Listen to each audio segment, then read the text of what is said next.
Thank you so much, Deep. Thank you. Taking from there, and I completely comprehend to the last part that you articulated on the cost optimization, because yes, one really needs to plan it, because the way you see the journey and the workloads increasing with size, and the cost is going up as the pay-as-you-go model that we've been discussing. Uh, I just want to know from you, if you could just share as some of your challenges that you come across or you would have come across while we are talking about cloud transformation or taking an environment to environment which is into cloud from on-prem. So what is that one should take care of? Because I know when we talk about migration, there are complex workloads, there are integration challenges, there are applications which may work in cloud, which may not work in cloud. How does one plan this and take it forward? So if you could just share some of your experience, it would be great. Yeah. So for any cloud transformation, first we need to define the proper cloud your strategy. You have to you must have a study plan layout of your complete action so that uh, you can articulate your choices, your approach on which the complete migration or complete transformation will be happen. So suppose if I'll go through any application landscape which is designed for you can say travel kind of organization. Uh, so for that, the maximum workload or maximum utilization happens into the particular season on holiday seasons. So rest of the time, whatever the investment you have done, that is wastage. So we can optimize it by migrating them over a cloud, transforming their workloads over cloud, and there are several ways.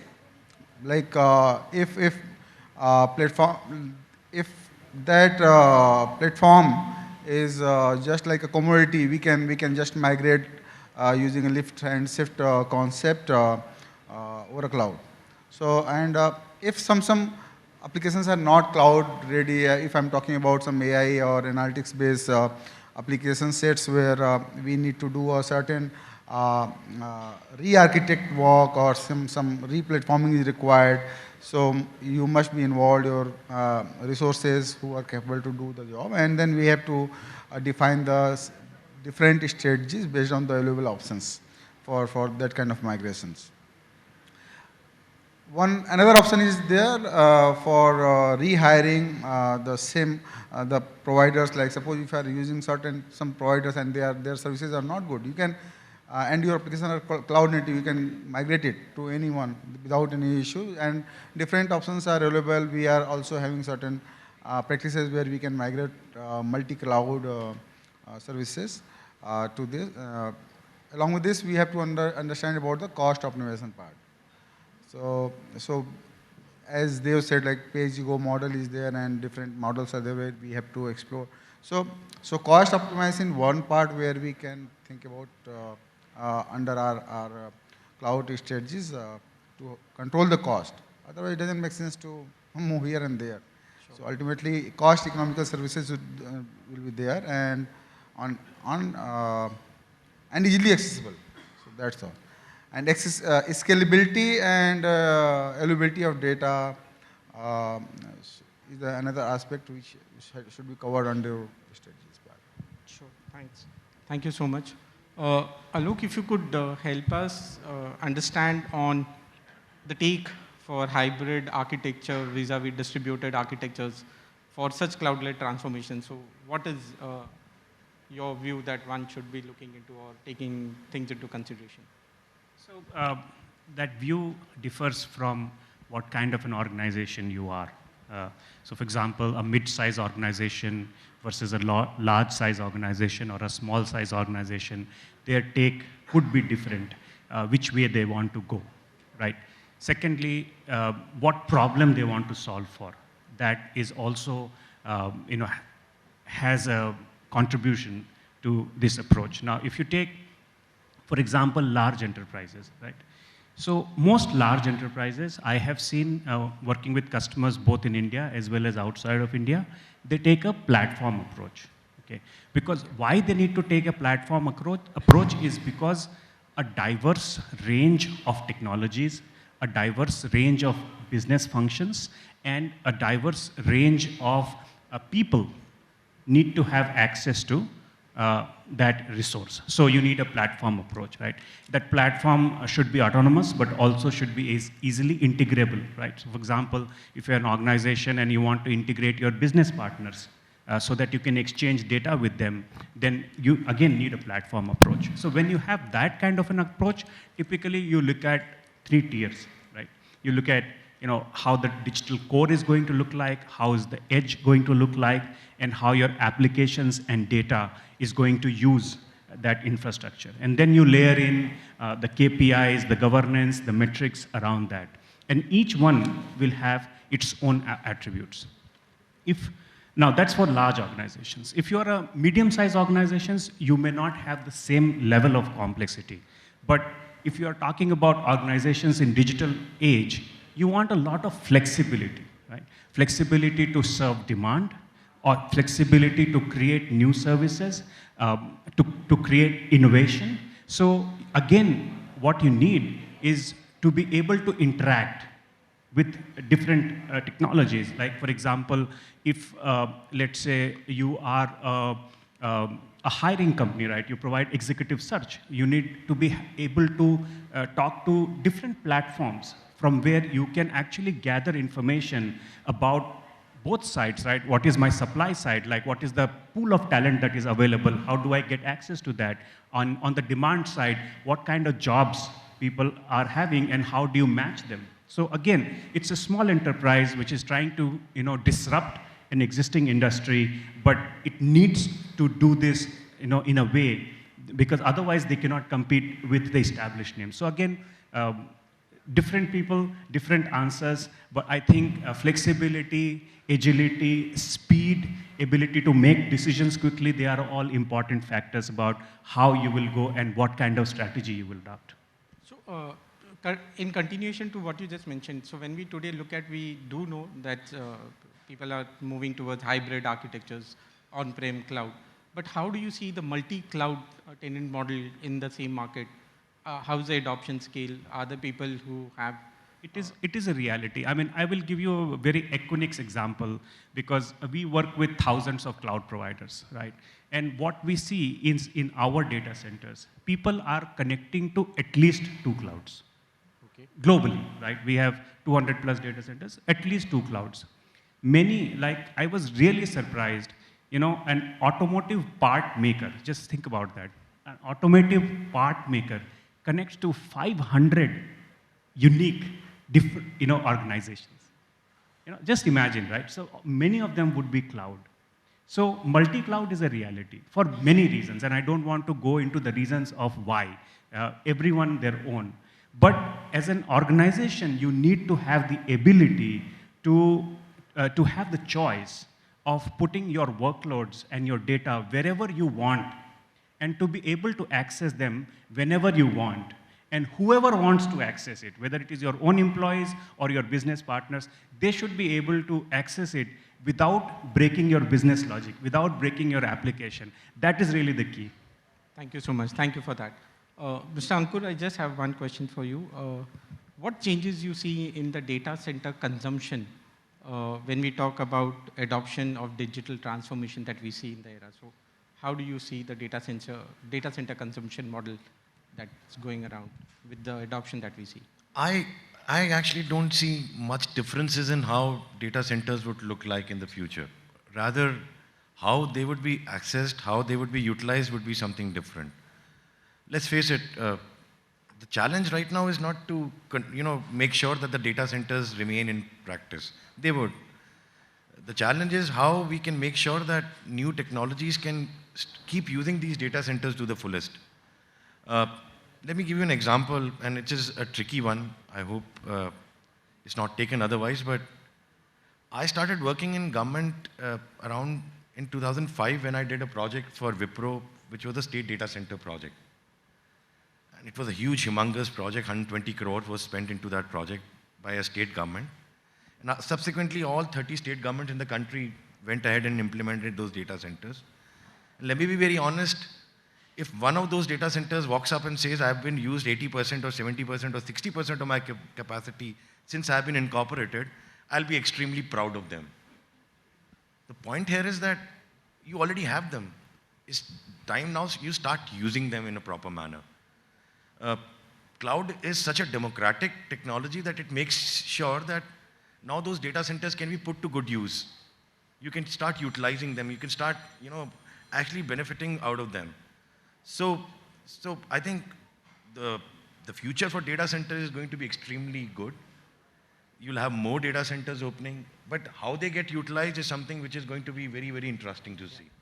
Something that we'll... Something as we go along. Right now we're talking about cloud, maybe 2 years down the line we're thinking about something else which would enable us to use that, because that's the core. Just one more last point on this is that we're talking about data now getting created on edge. Correct. This is one thing which I would be, the data centers operators should be really fearful about, that the moment data start getting created on edge, how do I place my data center, the huge infrastructure, into the gamut of that thing? Because then the processing is also expected to happen on edge. And most of our devices are getting extremely powerful now. If you can, I was seeing a video, I think almost all of you have seen that, how the desk has shrunk into a mobile phone, the 80s desk, how it used to look like versus how it looks like now. So the moot point is that that's something which is the interesting area to look into. The data on the edge, how do we capture it? How do we process it? Where does the whole big data centers go into, So a new era for all of us to experience. that's a new way, yes. Nagendra, I have one last question for you. How the market currently perceiving the integrated solutions when we talk about, and which are the 3 drivers you think will give a push to the adoption in the digital world? Yes. So basically, if you look at integrated solutions, the biggest problem is can we scale that? Okay. So if you look at the solutions which are using cloud, okay, certain amount of cloud, and certain amount of compute on-prem or multi-cloud, whatever it is. So the key problem with any integrated solution is, can you make sure your code base doesn't change? Like for example, if you develop a software, right, you integrate all the support like on-prem, cloud, everything, but you don't have any control over the cloud services that is offered by your provider. That can be changed. Okay, so the integrated solution is that you have to be compatible with so many services across different clouds to make sure that it is scalable. The solution itself is scalable. See, the reason why the scalability problem comes is you have a different customers or you have a different vendor. Okay, so all those things has to be compatible. So compute virtualization is more or less standardized. Okay, you write an application, it can run on cloud, or we can make it containerized. Okay, so that is a better way than launching a VM. Or you have to make sure that it is compatible with Azure service, which is equivalent to AWS service. Like for example, you take database. Your application, you have made an integrated solution, which is compatible with most of the cloud vendors. But the problem is now the databases behave differently. That's a physical thing. True. Right? So that is a challenge we have. Then what happens is, if you want to build an integrated solution, you have to make sure that your code base accommodates this. It has to be compile time compatible. We have faced this issue. We have faced this practical issue where what runs on Azure may not run on AWS because databases are different. Correct. Okay, and there are certain features that AWS doesn't support. Like if you're using MongoDB, the security features are different in different cloud. Okay, so that is where we face a lot of issue with the integrated solution. Okay, but still it's an evolving field. Maybe in future we can have every services from all the cloud vendor can be virtualized. If the services can be virtualized, then integrated solution will be massively scalable. I agree to this. Thank you so very much. That was all from this particular panel. If you have any questions, please feel free. More than happy. So we'll take this question answers for next 5 minutes.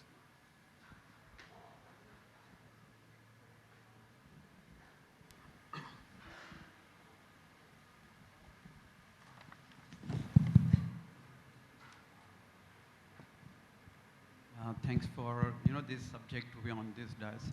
My question is this data center and cloud solution is emerging business, And emerging business, when you then there is a, require together we have to attack on other industry to convey our solution on cloud. So I'm asking this question whether our industries require some kind of association where our quorum will be, connect to other industry, example to jewelry industry or other industry who has their supply chain for the, cloud CRM, cloud surveillance, cloud data analytics. So telematics solution, either it's a part of companies, corporates or government actually. So, so it's a together approach about this innovative practice towards transforming the cloud. I'm asking this question because, I have experience to handle 3 billions of voice minutes to cloud. Also, we are the first company in the world to offer the lifetime cloud video storage as well as telematics data. So I see that there is a requirement of the collective approach. So do you think such kind of needs requirement so we can immediately start the pushing the business? So your question is, do we see that different industries will interact with each other in this Yes. age? Yes, that's Yes. true. I mean, there are many examples, and it is happening everywhere, right? I mean, the biggest example that we see in our data centers is, right, you see, for us, network providers is an industry. Cloud providers is an industry in itself. Financial services is an industry in itself. Within financial services, there are so many sub-industries, right? There is trading, there is banking, there is payment, there is, industrial, automotive. Absolutely, this is happening. This is happening today. Now, the context in which it is happening can be unique to the industry and to the market in which the industry operates. So, based on that, then you build solutions that are serving the needs. But yes, that's happening. It's a reality today. Yeah, so my question was there, we have collective, actual example, there is data center, somebody is the application service provider.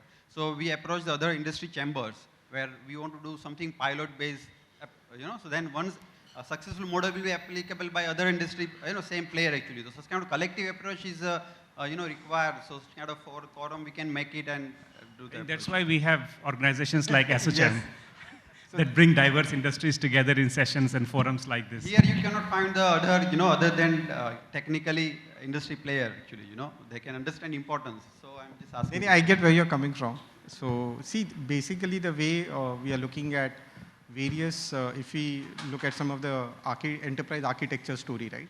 So what is happening in the enterprise architecture where a ministry or a department is thinking that I need to bring all the applications that can work into this environment. How do I have it, develop them on open source codes? So it's a ministry-driven objective, but yes, what you brought it out that in case if there are industries who can come together and have a bank kind of an approach where you have all these solutions available so one can pick it up. Good thought. Thank you so much. Any other question from anyone else? Hello, good evening. Sir, Mr. Ankurji, it is written head government relations. Government relations meaning? Meaning I could not understand actually. So I make sure that the government hurts us as less as possible. That's what I do. Hurt it would. They would make my life miserable. So they pay me money to take the burnt of the plane. I have high BP. My boss doesn't have high BP. So that's my job. So that's government relations. And second question is, data center means having data. Data of the public or the industry or any organization. So we read in the newspaper that the data is leaked, either through banks, of customers, of industries. So how we can control or manage, because privacy of the data is important. True. Of any individual, of any organization, within India, within abroad, likewise. Thank you. You want me to? Yeah, Nagendra, you can go ahead. So see, data privacy, there are laws, okay? There is GDPR is there, and there is a laws which Indian government has come up, right? So anybody takes your data is abided by that. They cannot leak the data, okay? So that is the first thing. Willful leakage of data is not permitted under the law. The second thing is if there is a security breach, somebody, so there is a thief who can, there's a hacker who just breaks the security and takes away data. That's a technology problem. So one is a compliance problem, which any of your cloud provider or data center provider has to comply. And the second is a technology issue. Okay, so you need to that is like the technology provider or the infrastructure provider has to implement the best technology possible, and they have to employ a lot of these ethical hackers, make sure that everything is safe. Okay, so both of this is happening in the industry, and that is how we are preventing data security breach and other things. I think all the data leak through means this SIM card, SIM.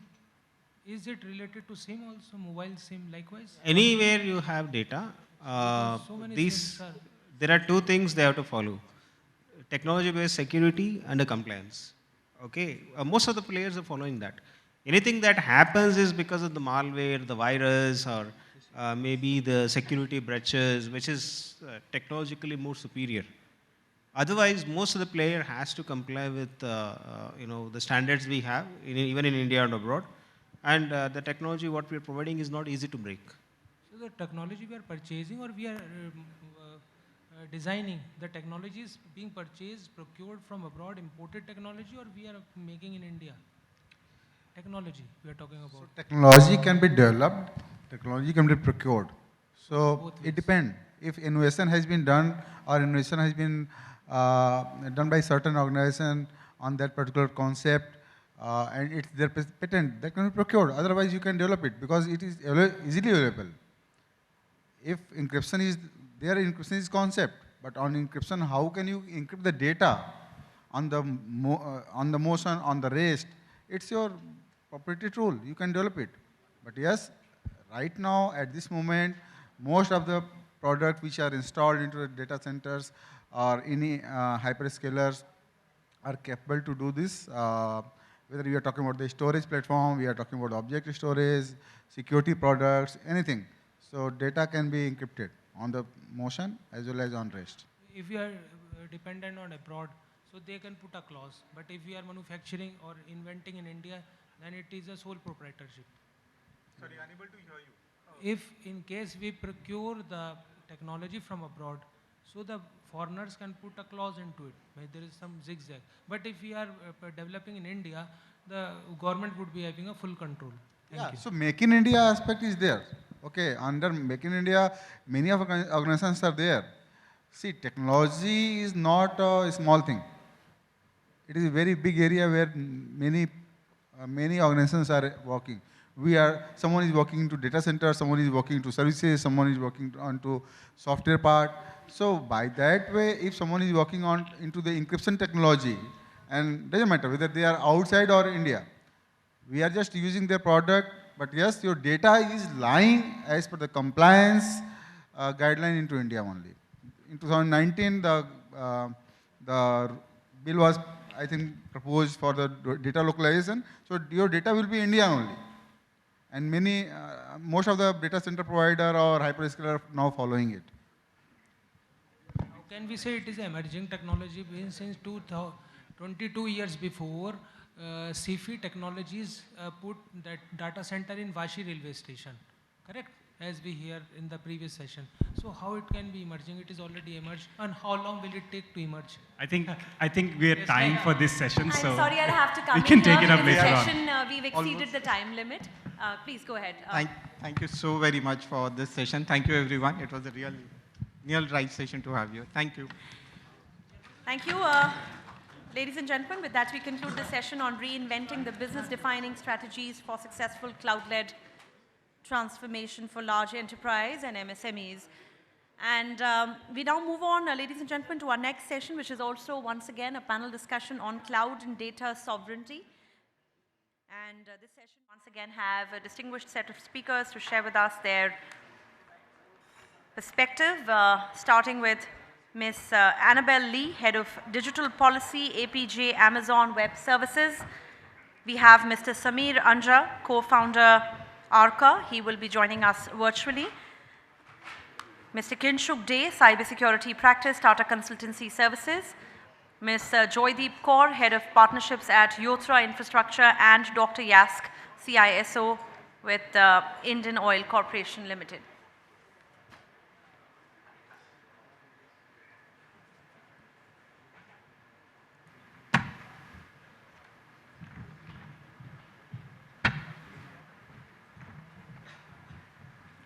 May I request all of our panelists to please join us on the stage now.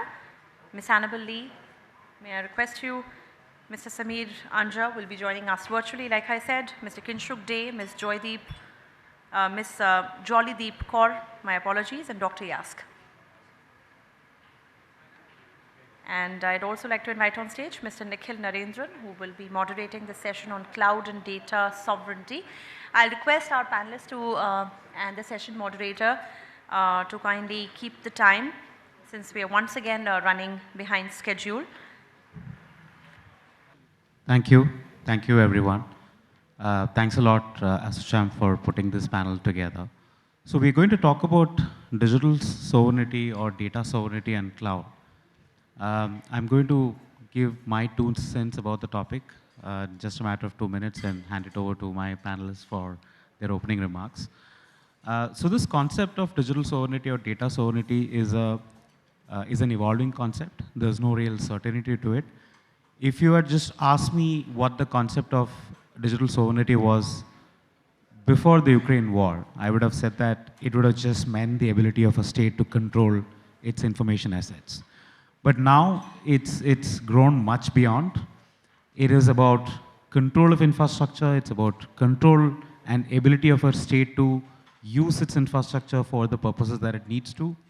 It's much more than what we were thinking of when India started talking about this concept somewhere in 2017 or so. And we are also seeing different sort of global responses from across geographies, across jurisdictions, and cloud now being a very important part of our everyday life in a very invisible manner. The question of digital sovereignty or data sovereignty to cloud is a very important topic to discuss. First, I'll hand it over to Annabelle to start off with your opening remarks. Thank you so much, Nikhil, and again, thank you, ASSOCHAM, for the invitation to speak today. I'm deeply honored. So my name is Annabelle, and I am from Amazon Web Services. Some of you may have heard of us before. We're one of the world's leading cloud service providers, and we have infrastructure in more than 25 countries. India is one of them. And we have one region today in India, in Mumbai, and we will have a second region that will be fully launched by the end of this year. So 2, from a resiliency perspective, that's really great. When I was invited today to speak at this panel, and they told me the topic was sovereignty, I was very excited to do so. I was also very excited, Nikhil, to hear you say the word digital sovereignty as opposed to data sovereignty, because I do think that when we think about sovereignty today, we're realizing that it is less about data, certainly when you're talking about the cloud, and it's more about workloads. And so then when you look at workloads and digital, it's really the objective of what you are running on the cloud and making sure that that is continuing to function in the right way. Similar to what Nikhil has said, AWS today, we have been speaking to a lot of customers globally all over the world.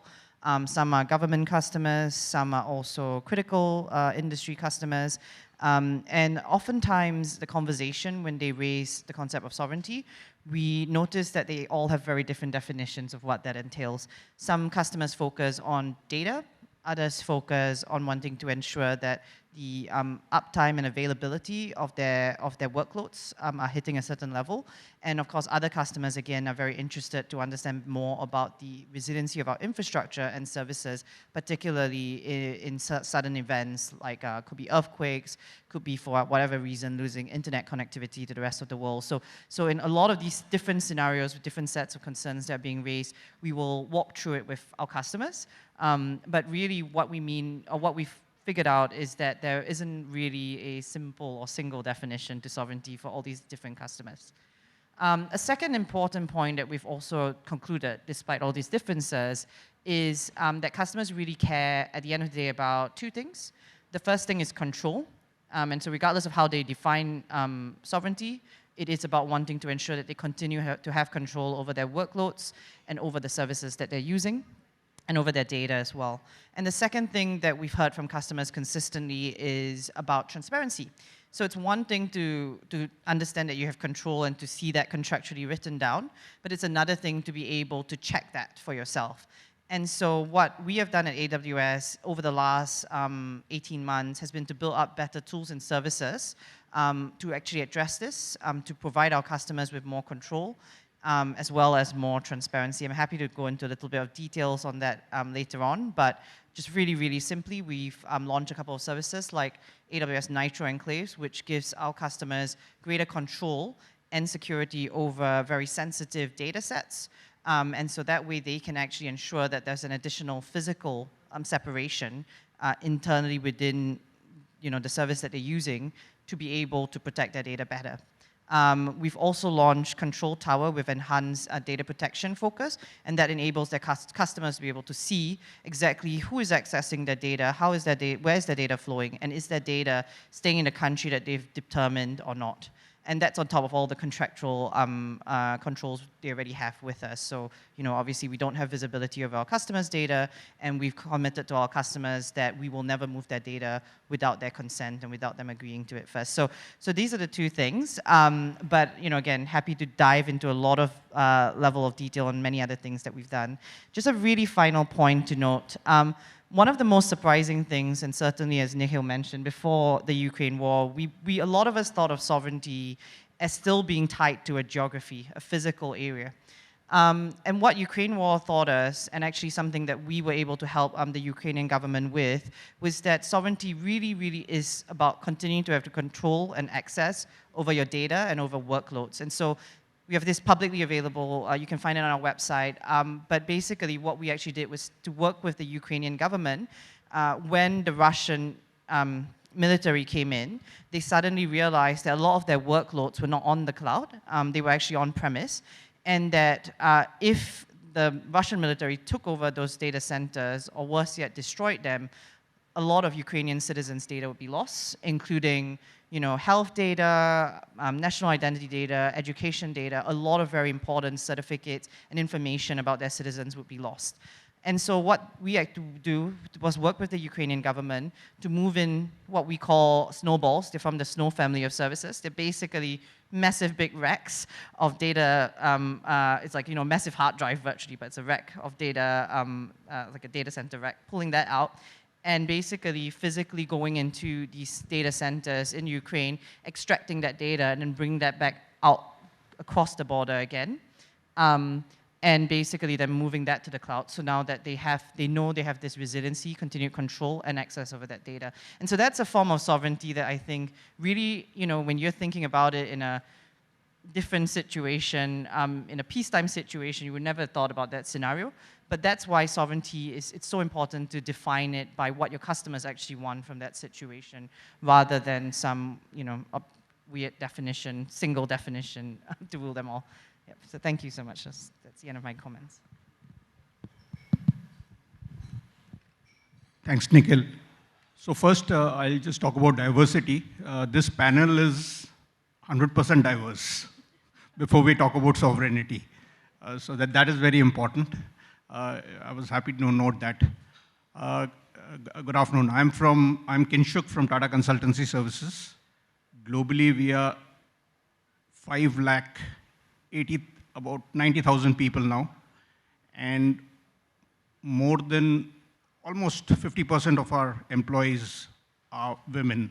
So we are also diverse in that respect.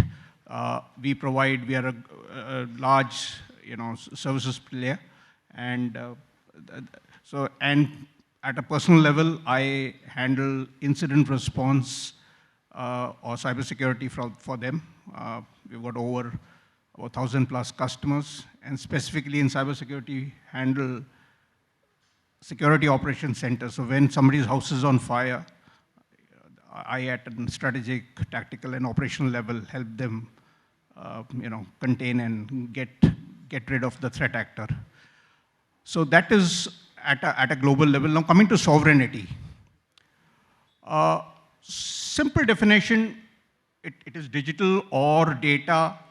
Do you control it? That's the basic definition. All of you use Gmail, Facebook, Dropbox, Google Drive. Do you know where your data is? Anybody? Is there any data localization? You're not asking that question, no? It is somewhere in some server in Europe or Singapore or United States. So you don't control your data for some of those applications specifically. I just thought I'll bring that. So there will be, at the end of it, I may, there could be two groups. Somebody will say data localization, do I control my Indian Data Protection Act coming out within a year? So, okay, so now again, coming next to is, so when I'm talking about data localization, I'm looking at, is my data portable? Is it transferable? If I am with AWS, or if I am with Azure, or if I am with GCP, or I'm in multi-cloud, can I, tomorrow, if AWS is not behaving very well, can I move to, or Azure is not moving well, I want to move to Azure, so I should be able to do it. Or whatever be my, specific strategic constraints or my strategic objectives, I should have control over my data. Control over my data in terms of privacy. If my data is lying in United States, the US Patriot Act should not impact me, where somebody can surveil my data or ask for my data, or AWS should not, as part of transparency in some country, give my data to the US government. So the country, India, has or is putting some restrictive or protectionist requirements of localization. I will not go into whether it is good or bad. It is a requirement driven by whatever the national security principles or security objectives. If China is doing it, Russia is doing it, Europe is doing it, Canada is doing it, and 60 of the 140 major countries are doing it in terms of localization, why shouldn't India do it? So we want to believe, specifically, let us say, somebody's medical data, somebody's financial data. We believe that should remain in the territorial boundaries of Republic of India. It should remain there. That is the need of the country. So these are, anyway. So, but there are pros and cons, whether, localization of data, will it, see, it does increase cost. It does reduce efficiency. It does, like today, you go to AWS and you take a simple, virtual machine in Europe versus another virtual machine from Azure in East Coast. They don't cost the same. They don't cost the same. There are different costs to it. And so there are pros and cons, localization, sovereignty. Somebody talked about blockchain somewhere there in this morning. Blockchain is distributed database. It is against localization. It will not work. People talked about AI ML. It is about sharing information and working on data. Localization will be restrictive and protective. But yes, we are mandated by our laws of the country. At a broad level, sovereignty talks about three things, or it is, I would say, broadly defined. Your strategic need. Do I control my data? Are my keys with me? Is my data encrypted? Can I move my data from AWS to Azure or GCP? So those are the needs. There are second needs is the privacy. Is my data private? But again, in India, 28th April, Ministry of MeitY came out with the certain regulations, very clear, unambiguous. Security in this country is paramount. Privacy comes second. Anybody's got any doubts about it? Look through those things.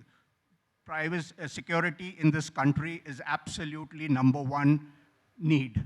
So the whole debate about privacy versus security and vice versa just is, we will see what the Data Protection Act finally comes out with and how much of it is GDPR or how. So there are those pros and cons which will come in. And third is cybersecurity. You've got a data center, you're providing various things. So there are the security needs which would, so there is no clear-cut thing, but at a sovereignty level, we are talking about, are we in control of our data? Thank you. Thanks a lot. I think very interesting discussion. I think we'll come to it in a bit as well. The question of localization versus control. So is it possible to achieve digital sovereignty without localization, or localization is just an aspect relating to sovereignty?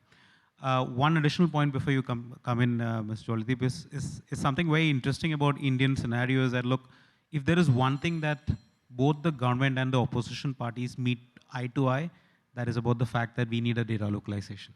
So it's almost a given that we'll see that coming, but it's a question of how much of localization can be navigated by way of controls so that Indian government is controlling the data to the extent possible, Indian citizens have control over the data to the extent possible. I think that's where the discussion around digital sovereignty is going to sort of move.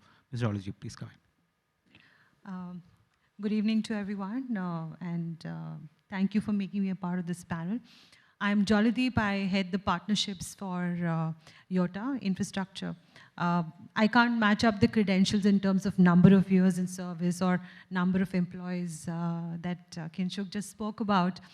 But we're making an attempt, we're making an attempt to match up with the hyperscale kind of data centers that we are making in India so that the likes of TCS and AWS can house their facilities with us. Now when, there's a very old adage called, with great power comes great responsibility. And another cliche, that we talk about is that data is the new oil.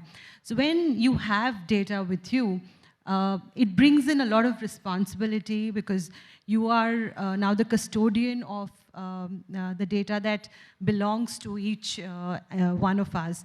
So with, like how we've done in our, past history is that, whether it is land or it is people or it is natural resources, now as soon as they become out of bounds, you need laws and governance models and policies to be able to handle them, and they're put to right use with the right perspective for the good of all of us. So similarly, I feel data will also drive towards those same lines where we will need laws and policies to be able to understand how we are protecting the rights of our people, the digital rights, data rights of our people.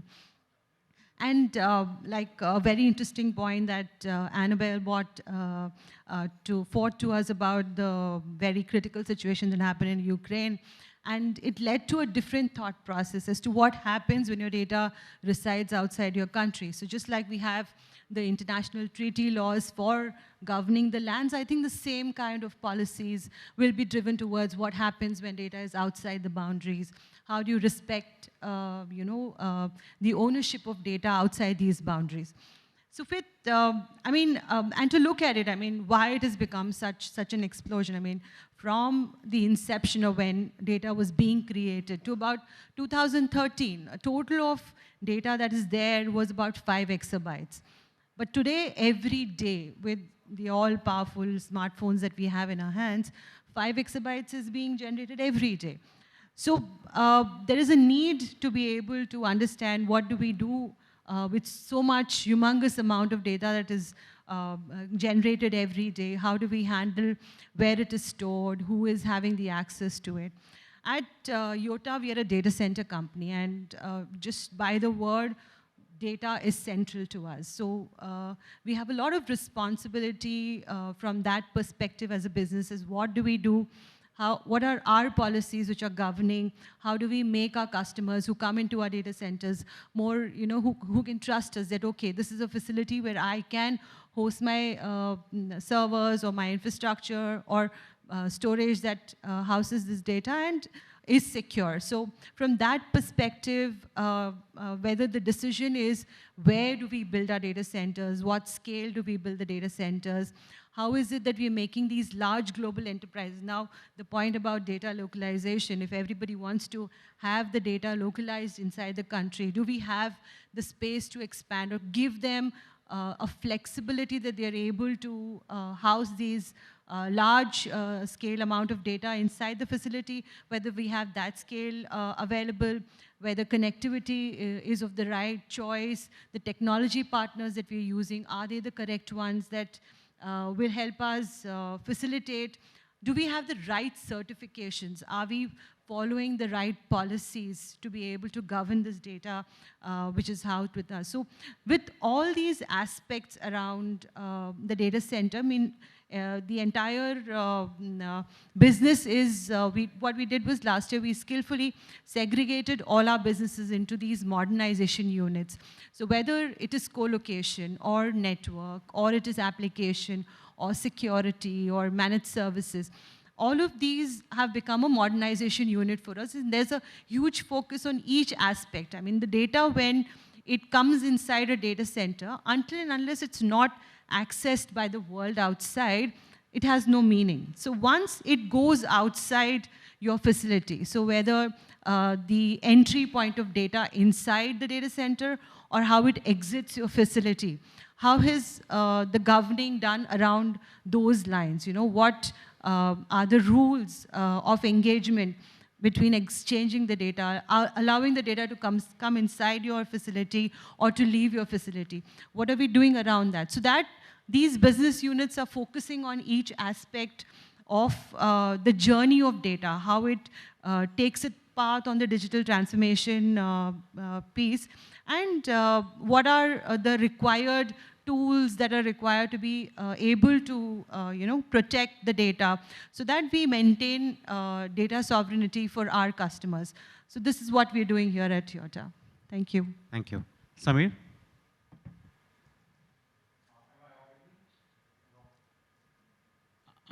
Yeah, you are audible.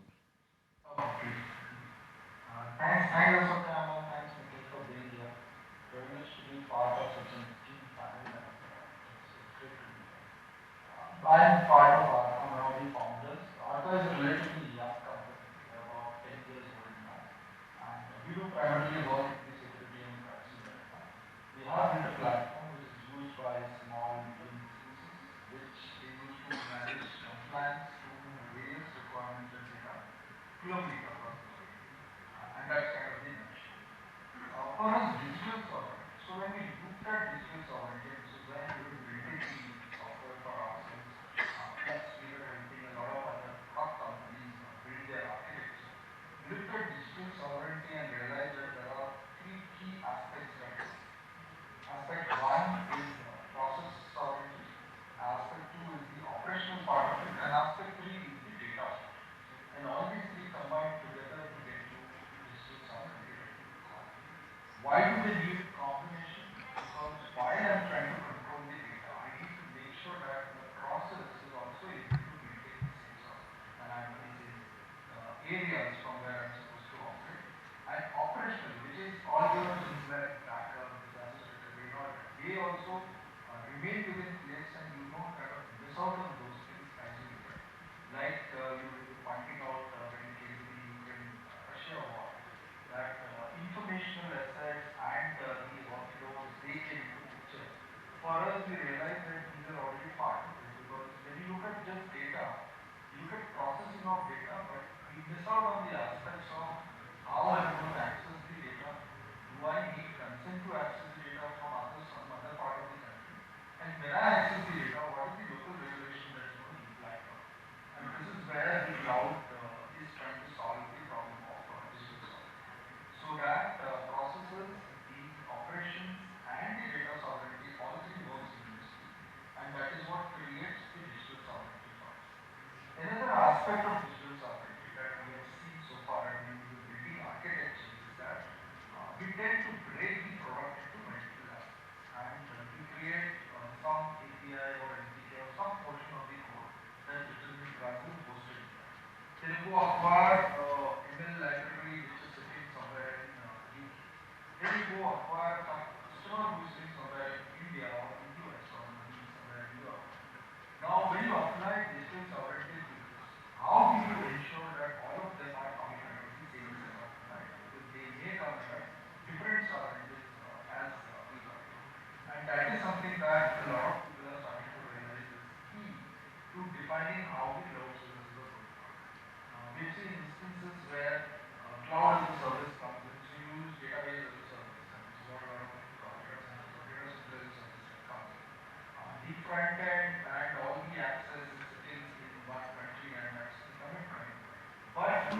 ensure that the uptime is there. Cloud providers have to necessarily move data across, have to necessarily move their workloads across, because that is how they achieve efficiencies.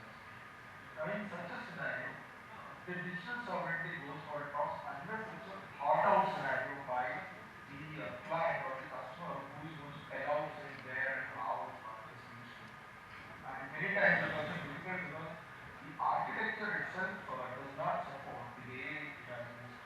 So in our case, what we have seen when it comes to even security and privacy, the same scenarios happen. An incident has happened with data that is lying in maybe UK. The incident has happened with Indian citizens' data who is sitting in India. The person who is processing is sitting in some other place across the world and trying to process it. This is what is the reality that we are seeing right now. In such cases, how do we maintain sovereignty? And what is the sovereignty aspect that we have? And so, digital sovereignty is something which is not just a legal problem. It is a typical customer-oriented or an entity-related problem as well, where if they are not thought through the entire piece, they are bound to have one or the other places that go missing in the entire ecosystem. And that can threaten to break sovereignty of your data, which is the final frontier that everybody focuses on. Today, GDPR has sort of started the trend by saying wherever the personal data of the European citizen or European resident is, it is going to come under GDPR. That's one step that is moved forward. But the world overall is slowly unifying in terms of how digital sovereignty is. We'll still, and we are working progress for a lot of people. It's easier for your upcoming clients being able to break into this mold and construct the entire architecture accordingly. For people who have done the architecture and are in legacy mode, even maybe 5, 7 years back, they are going to find it difficult to deal with because re-engineer the entire. So that's what I had in view. Thank you, Samir. So I think one perspective, I think largely, I think most, all the panelists here are service providers. We were supposed to have some representatives from the customer side as well, but unfortunately they couldn't make it. But the good thing is that the positive is that we have more time, right? So that's a positive. So I mean, there are a few emerging themes that came up in the panel, which I found it very interesting, right? Specifically, Annabelle talked about the fact that, look, there is this evolution of concept, right, of data sovereignty itself, pre-war, post-war, maybe even pre-pandemic, post-pandemic for all you know, because some of the sectors that we thought were critical before the pandemic, it completely changed after the pandemic. For instance, the government of India realized that, look, e-commerce is such a critical sector, right? Before the pandemic, that was not a thought in anyone's mind. So I'd like to understand the concept of evolution from the way you see it and get the panelists' views on it, mostly from a pre-pandemic, post-pandemic, pre-war, post-war scenario. I'll start with you, Annabelle.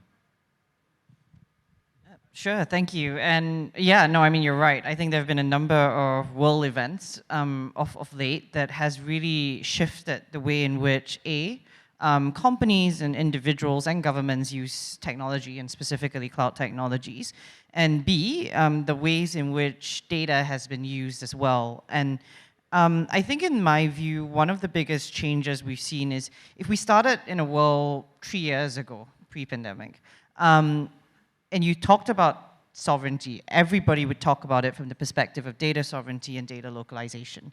And the kind of eternal fight, almost like between good and evil, was should data be localized or should data flow?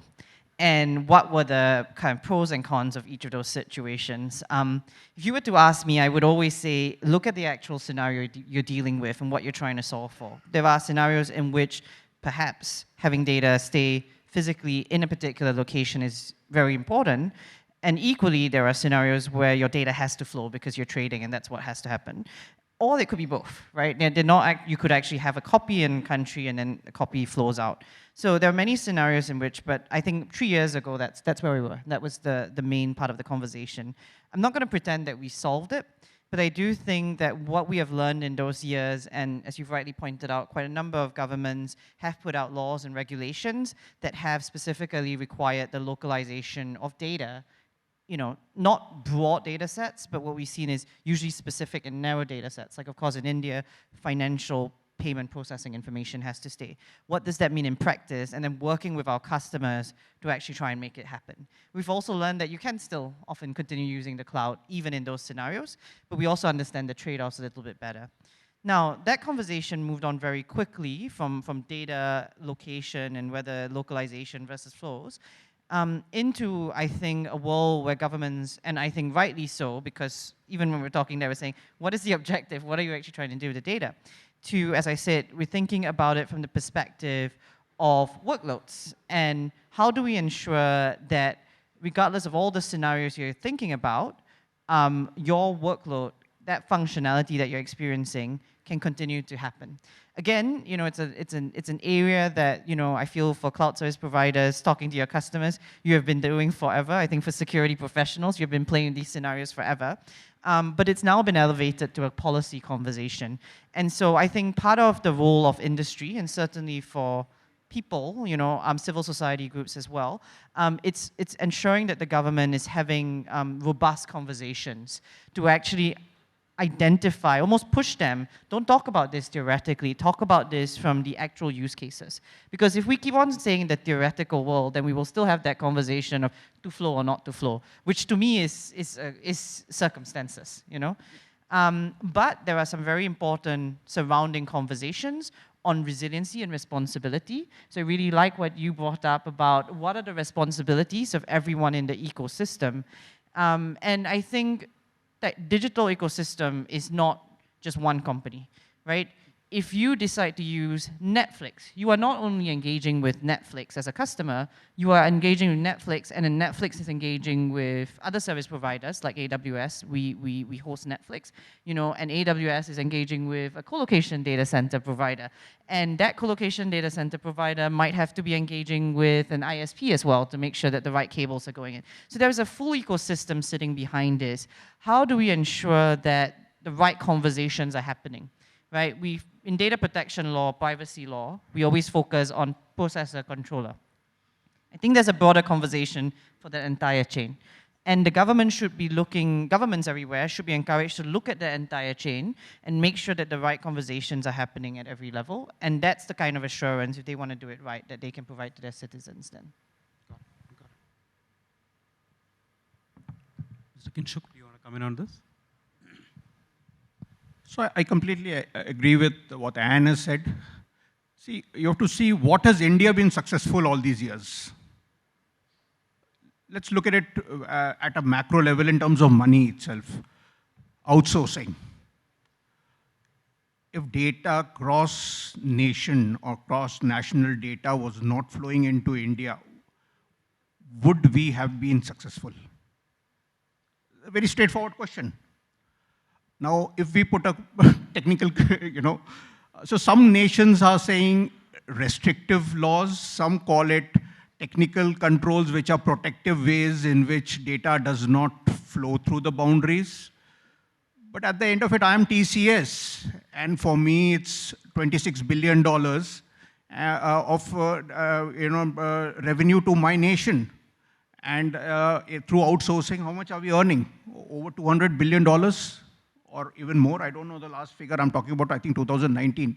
So there is a lot of, because of data going through boundaries, we as a nation are also making money. So anyway, this debate will go on. If the nation says data has to be localized, so be it. And there would be a cost to it. There would be, it would impact a certain amount of efficiency. It will help in solving the latency problem because obviously now AWS. So it is not that AWS is not willing to set up a data center in India, or Azure is not willing to set up a data center in India. They are all setting it up. They are working with either they're themselves setting it up or they are setting it up with a local vendor as the law so guides, and they're doing it. Google is doing it. So TCS is doing it. we as service provider, we have to, I remember about 7-8 years back, we set up our first data center in Franklin Park and Ashburn in the United States. We did it, and then, of course, then the GDPR came in 16, 17, and we set up various data centers for our customers, because our customers, we have got very close relationship with our customers. Our customers take all services, and finally they say, why don't you also give us the data center with it? That means we take their data, we provide them the service, we provide everything, the application development, infrastructure services, everything end to end. And in certain cases, they also say, why don't you do it with AWS or Azure? We said, we'll do it. If it's cheaper, we will do it. We will take the services money on top of it. They will give you the infrastructure. They will give you the platform. Or if it is an application, they will give you the application. We will maintain it all for you. Configure, maintain, service. We will take the service layer on top of it. We have a very good model. We call it, we have got various things, cloud exponents, whatever. We are absolutely agnostic. Take my service, take their service, Azure, Google, DigitalOcean, anybody. It's a thing. But yes, again, going back to sovereignty, it's, restrictiveness. See, cloud was an open architecture. It was all about openness. But now, of course, we believe that this is how it should be. We as a nation just abide by it. Azure will, AWS will abide by it, and they will put their data centers. It may be a little expensive. So for businesses in India to compete with another business in United States will be expensive. Let's beat it. Now I'm telling you in terms of money. What is cloud? First, pay as you go. On demand. You're looking, it's finally, when I go to Azure, I go to the pricing calculator and I say 4 core, so many GB server, and I do my pricing calculator. Over the next 5 years, how much is it going to cost me? I get my price. See, because finally that's how I have to now compete. I don't go to my data center at time. I go to AWS and Azure or Google, and I do that calculation now because I have to compete with global. I have to compete globally. So now the Indian vendors will now have to compete with localization in the global market. Will it be efficient? That's a question to everybody. But localization or sovereignty has its pros and cons. In terms of privacy, security, we all abide by what the law of the land is. Right. Thank you so much. So this is a very interesting aspect, right? So for instance, we are looking at closely around, I think you said 60 countries around the world having different types of localization. 140. Yeah, Out of yeah. 140 countries have restrictive laws. Correct. China, Russia, Europe, France, Germany, or Canada. Sorry. So all these countries have restrictive laws. PIPEDA of Canada. I've been a military man, 22 years in the Navy. So some of you must be saying, yeah, here's an old man who's speaking very loudly. But I've been in 3 years in Russia. I was, India's only got one aircraft carrier. The second one is coming in. I was handling that, aircraft carrier project in Russia. Goshko, which is Vikramaditya now, 2003 to 2007. So, I've dealt with the Russians. I know how constructive they are. I used to go into a shipyard in the morning with black curtains on my bus, with a Akhrana who's a security guard with a Kalashnikov in front of me. I was a military guy. I was to be a commander in the Navy. So that is protectionism or restrictivism, and that's how I've dealt with the Russians. And he used to say, don't look outside. You're going to copy my design. Fair enough. Thank you very much. So that's an interesting point, right? I mean, we mentioned the 60 countries per se. I mean, it's about Middle East. There is, I think Egypt has come out with the localization law. Same as the case of Saudi Arabia.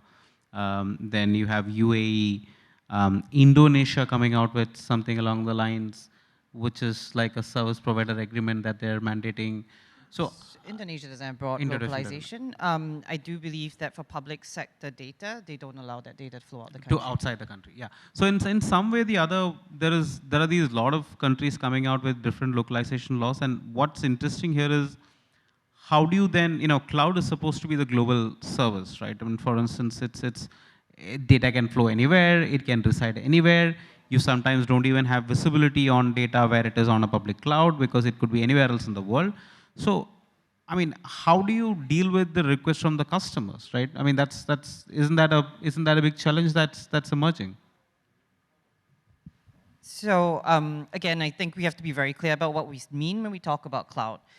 So when we're looking at consumer cloud services, things like Gmail or Dropbox, the examples that you gave earlier, those decisions are made by the service providers about where data flows. And so I'm a Gmail user. I don't frankly know where my data goes. I could probably try and track it, but I wouldn't know. So if you're using a cloud service that's consumer facing, I think that's a reality. Now, if, for example, Google is subject to EU GDPR, and GDPR makes it very clear that data either needs to stay in the EU, or if it leaves the EU, it needs to meet the same high level of standards, then Google has to make sure that happens, right? That's their responsibility to their customer for a Gmail user, right? And if they are ever found in breach of that, then they have to be accountable to the regulator.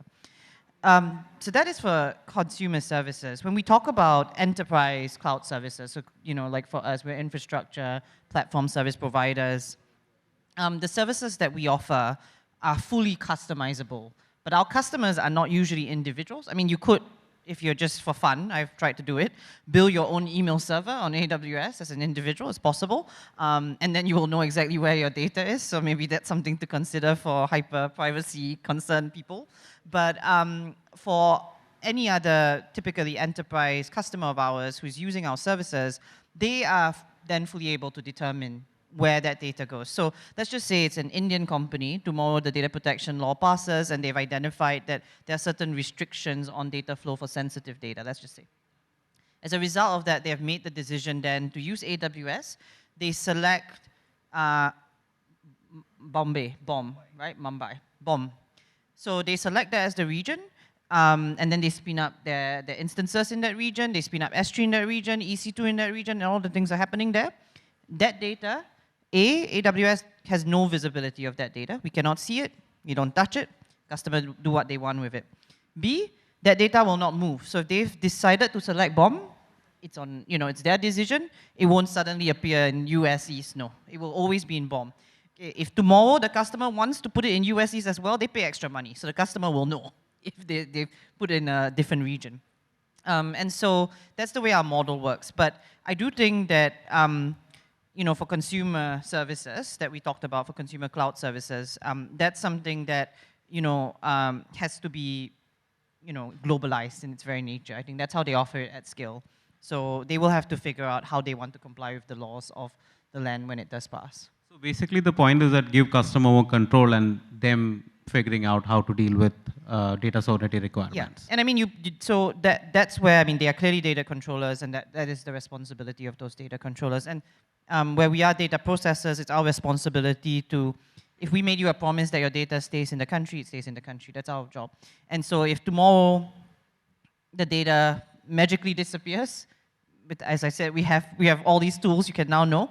But if, let's just say there's another service provider, definitely not us, the data magically disappears, then the regulators would come after that processor. Be like, you made a contractual agreement, your customer relied on you on the basis that you were going to keep your data in this place that you said it would. It didn't.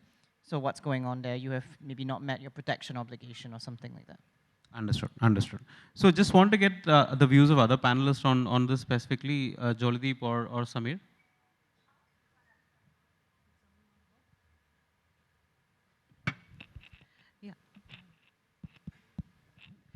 Yeah, so I think this awareness of data privacy is just a very recent phenomena, specifically when we talk about consumers or individuals like us. Earlier, we chose convenience over, being protected on privacy. Even today, I think most of us, our decisions on our personal front are always more about convenience, right? I mean, we all click I agree without reading the entire terms and conditions that are written on the document. More awareness came about, I think, after the famous Facebook Columbia case, where now individuals have realized what they're compromising when they are just using services without thinking about their privacy concerns. with that in mind, I think that is where the governments are playing role. Like individuals are always very vulnerable to such kind of decisions. They would not know what it means when you're giving away your, freedom or your information, how it is being utilized by companies. And I mean, that trade-off we take today. But when we have these data sovereignty rules, this is where the government will play a role to protect the data rights, the digital rights of a citizen of the country. From enterprise point of view, I think there were when we say that most of the organizations or large multinational companies build their data centers in the country, that was also more for the convenience of business. It was nothing to do with that you want to protect the data or bring the data to that country. It is more about convenience that I get closer to my customers and the latency issues are solved, and we need to be more efficient. So from that perspective is the enterprises took decisions to be closer to the consumers that they were serving. Right now, I think the entire paradigm is shifted around why do we need to protect the digital rights? Why do we need to protect data? Who is the final owner of that data that is generated? So when we see the shift in thought, the difficulty is because now you need to change the architecture of how you had built your business, right? So that's where, Kinshuk's point of now it'll become expensive is it's not because, because they have to protect. It's only about the business, how it is architected, it's going to get changed. Now, from that point of view, I think those are the business defining decisions that need to be taken by enterprises. We are going to play a great role in being able to enable these decisions, making data centers in the strategic places that these companies require, tying up with the right kind of, and Annabelle also agreed in terms of the entire ecosystem of players who build the entire aspect of how you're serving or receiving data from the enterprises or the consumers. Everybody has to gear up to take that responsibility to ensure that there is no leakage on any front. Otherwise, it's very easy to say that it was protected in my environment, but I don't know what happened after that. So that is where we need to take collective responsibility and design the entire architecture of the way of doing business to be able to support that. I mean, that's what we need to do. I mean, just like today, if you see even in borders, you have people who, these nomads, who don't really understand where they build their houses, and then they come under the purview of militaries of both the sides of borders telling them that this is not the right place, you need to move back. And similarly, it's with the data. If it transcends the boundary, how do you know that it belongs to you or it belongs to the place where it is gone? So there is where we will need to think through as to how do we respect boundaries, how do we respect even when an entity has crossed the boundary. So those are the new thought process with which this will take a new formation. Thank you so much. Samir, if you could just take 2 minutes and respond to it, and I think it's time to wrap up the session after that. When it comes to requesting of rights and the whole privacy dilemma, it's essentially about what services you have taken from the cloud, right? Like all the panelists rightly pointed out, if you've just taken a virtual machine, this is completely now your domain, right? You cannot expect the cloud service provider to come and manage data over that. But you've taken it as a service, and this is how we have worked with a lot of cloud service providers to ensure that the services in corresponding with the rights requests that come in is like a linkage that is available and which customers and their data owners are available as well. We also need to establish data sovereignty along the line, because while I may be using cloud services, I may still be just a processor for my customer. So my customer is the one who then enables data sovereignty to say from start to end how the entire process needs to work, and therefore who will be the owner of fulfilling the rights. This is just one myth which are now put in as part of the opening. There's a lot of times we keep hearing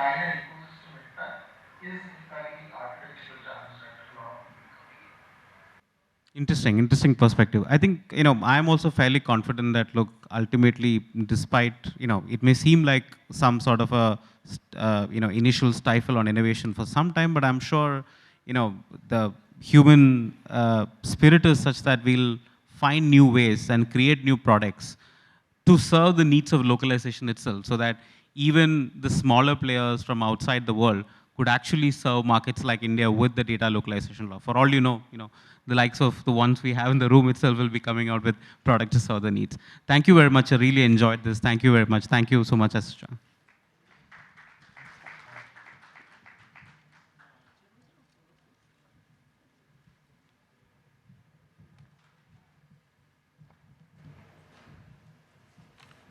Well, thank you, everyone. With that, we conclude this session, and now we've finally come to our last session, session 3 on building the next resilient and energy efficient data center. Now, once again, in this session, we'll co-location and data center services at Yota Infrastructure. Mr. Vivek Dahiya, Managing Director, India Lead Data Centers, New Initiatives with Cushman and Wakefield. Mr. Shrisha Nagar, Director, Digital Solutions, Electrical Sector, India, Eaton, and Mr. Kushagra Nandan, co-founder and MD of SunSource Energy, and last but not the least, Mr. Bhargav Das, AVP, Digital Marketing at Sci Future. And I request all of our panelists to please join us on stage. Ms. Ranjani Raghu, Senior Manager, EY, will be moderating the session, like I said. I request Mr. Rohan Seth, Vivek Dahiya, Shri Shanagar, Kushagra Nandan, and Bhargav Das to please join us now.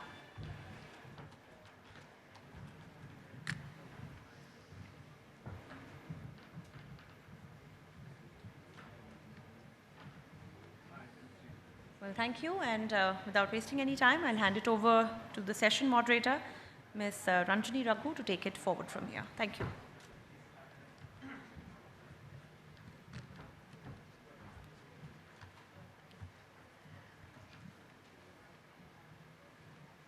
So welcome again, and I thank you all for joining this session. And this is the last session, and I again thank everybody for staying back, for this one.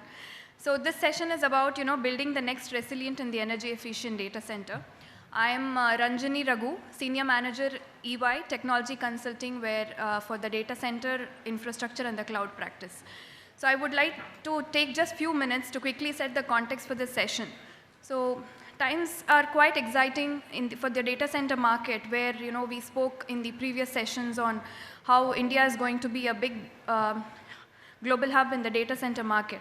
But with such opportunities also comes the challenges on how do we develop an energy conservative ecosystem.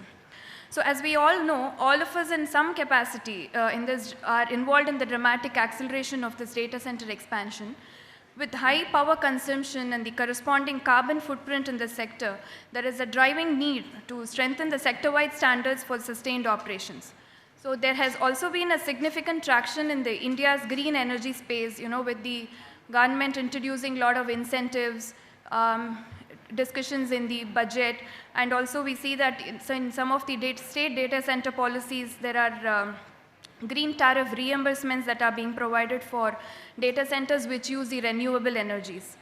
So this session is focused on how we are going to take the power-hungry data centers to an energy-efficient one. So not taking much of the time of the audience, I would like to quickly open the session to the eminent speakers here from various sectors in the industry. So I would request each of the panelists to have introduce themselves and just spend a couple of minutes on what do they think about this topic, and then we will go with the moderation questions. Thank you.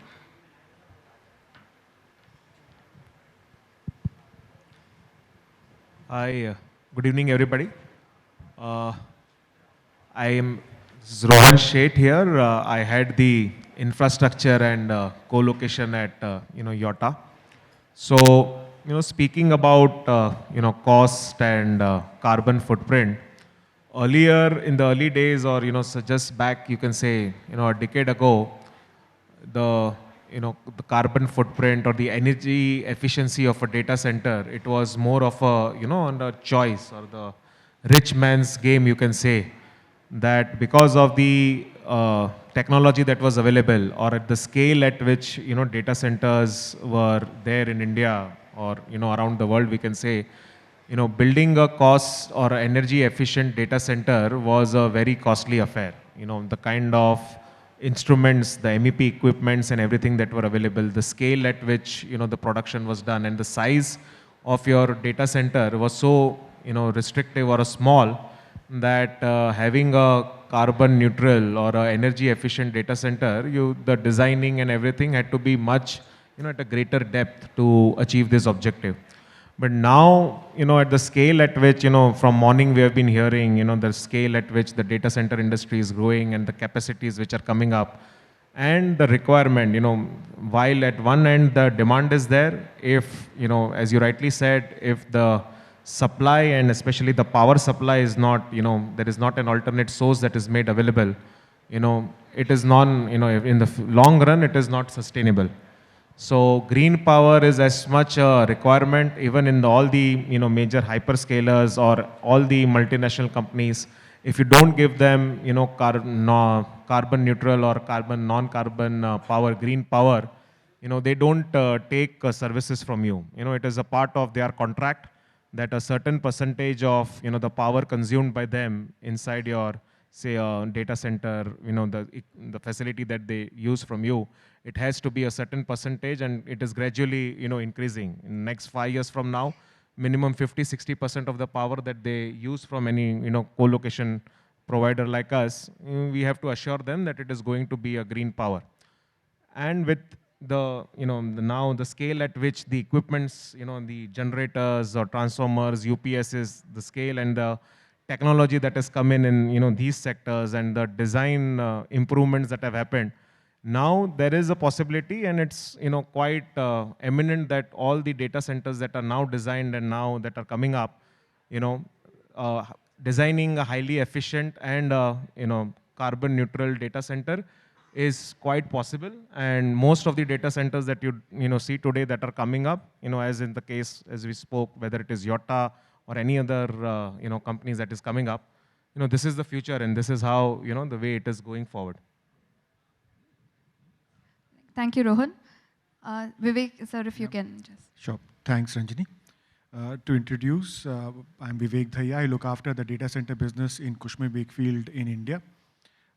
For those of you who don't know what Cushman Wakefield is, we are an international property consulting firm, 100-year-old, 20 plus years in India. We focus on all the asset classes in real estate, mainly on the B2B side, and data center is one of the asset classes that we are heavily involved in. We primarily work with large cloud hyperscalers on their self-builds, so we help them in that process. We work with a lot of co-location firms in their acquisitions and in colo leasing with them. And we're beginning to work with many of our enterprise clients in helping them reimagine the workspace post the COVID world. When everything's become so flexible, everybody is looking at hybrid solutions in the workspace. So we're trying to figure out how, with them, how the new office will look like and how this corporate real estate and the CIOs will work together to come up with the new office space in the new post-COVID world. So that's our involvement in data centers. Specifically on this topic with regards to energy efficiency and sustainability. Now, this is something which is being talked about in the data center space across the world. We did an internal webinar for our Australian clients, and the topic was sustainability. Mainly because data centers right now, as per a study, consume about 2% of global electricity. That's as much as the airline industry in the pre-COVID world.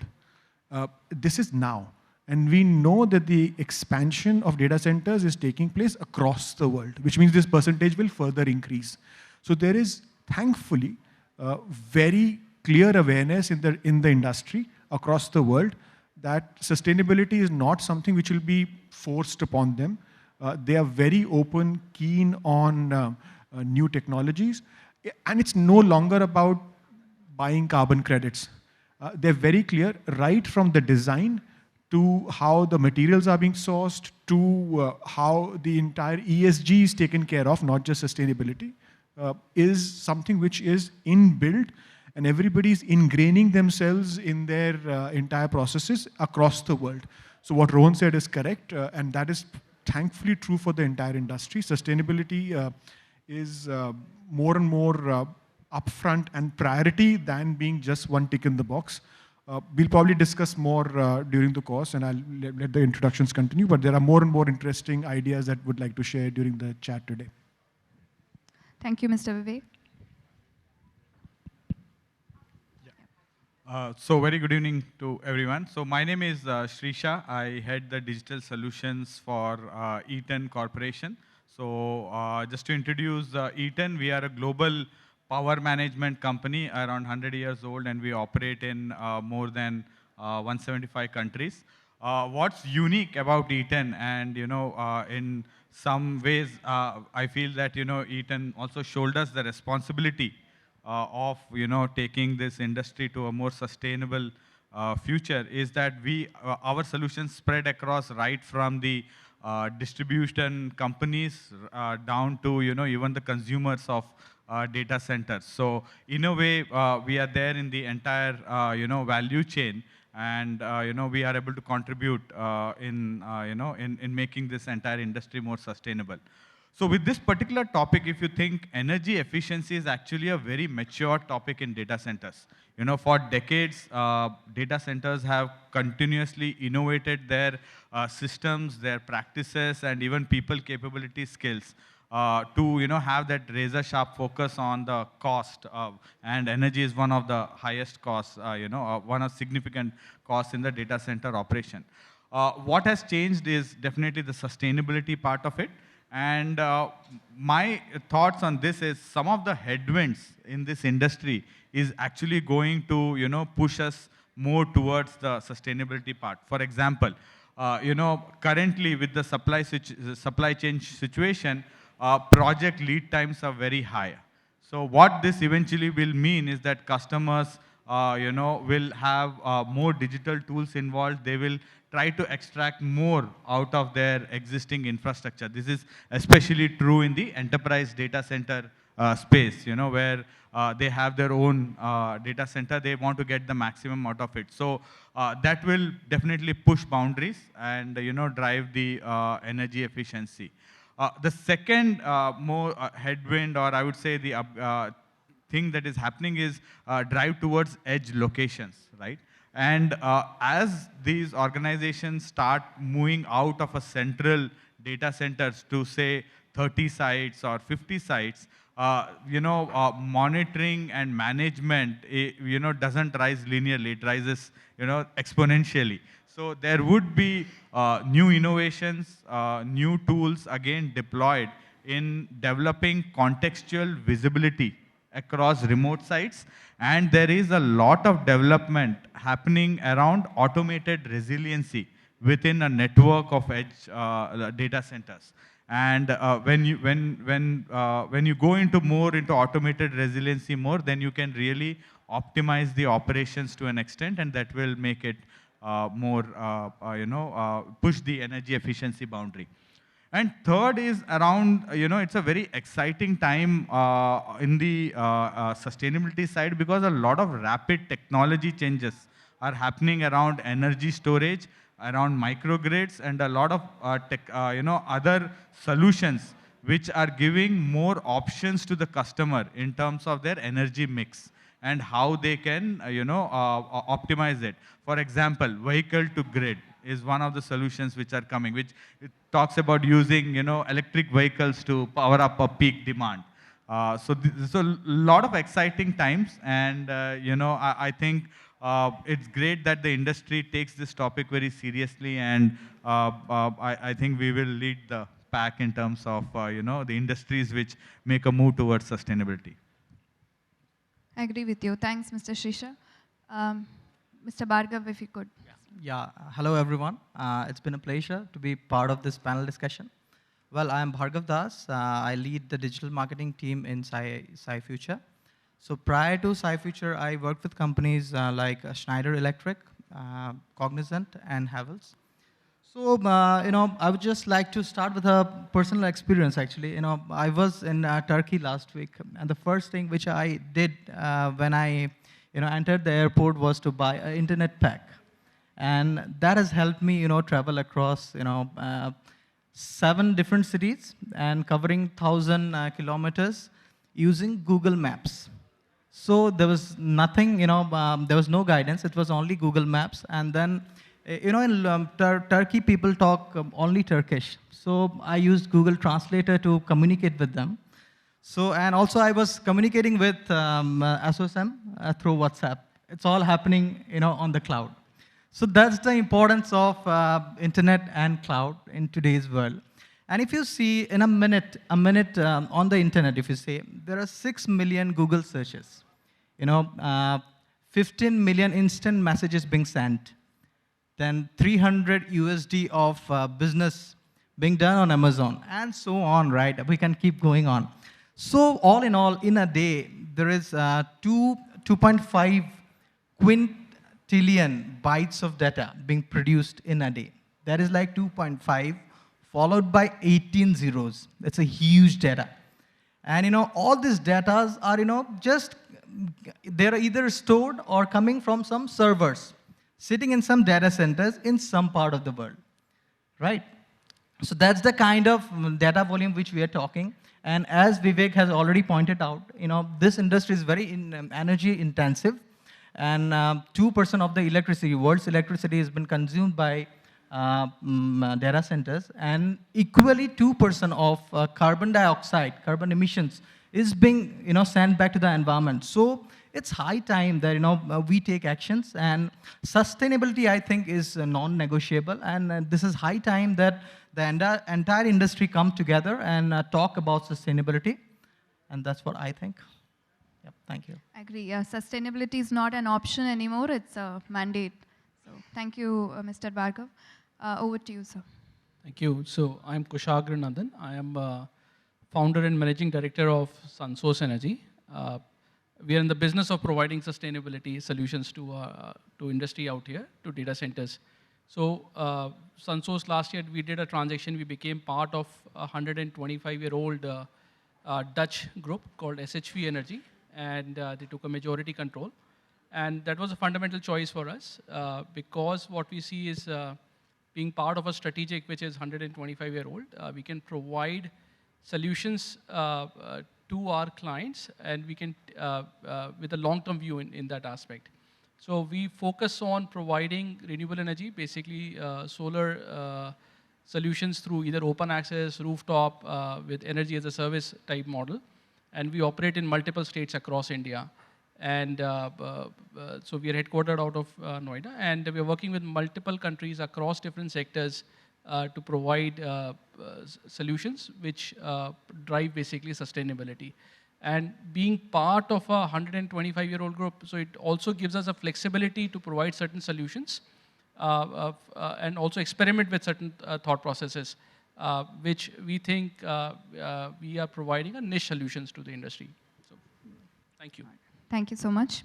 So we'll start with the moderation session. So I'll start with Mr. Rohan.